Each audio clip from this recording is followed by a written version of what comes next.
Welcome to the new frontier of cinema. Virtual reality has been used in games for several years, and now filmmakers are starting to exploit its potential. Because you're able to move around in space, it's not just 360 degrees, but you're actually able to move around and walk around this world.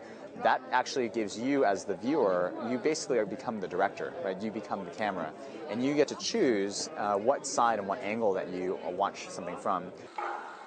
Let's take a walk through this mysterious landscape. It's a virtual reality experience created by a young Israeli digital media artist. We pass communications towers and deserted Palestinian villages. This is an adventure to the unknown, and such an adventure is very frightening. For an Israeli, this might be a threat from an Arab or a Palestinian, but for a Palestinian, this could be a threat from an Israeli soldier.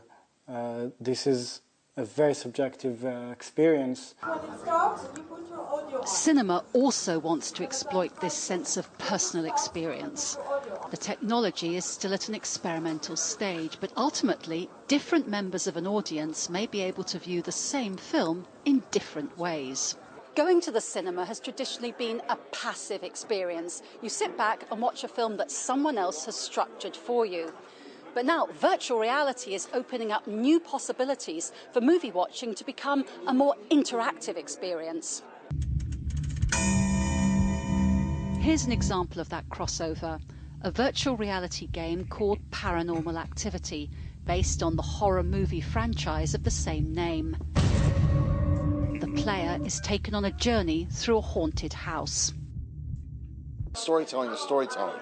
So whether you're telling a story in a movie, a video game, a television show, a mobile series, it really doesn't matter. Storytelling is storytelling. So the biggest challenge is innovating storytelling for a new platform like virtual reality. And finally, it's my turn to put on the goggles and try the Paranormal Activity experience. Jackie Rowland, Al Jazeera, at the Cannes Film Festival.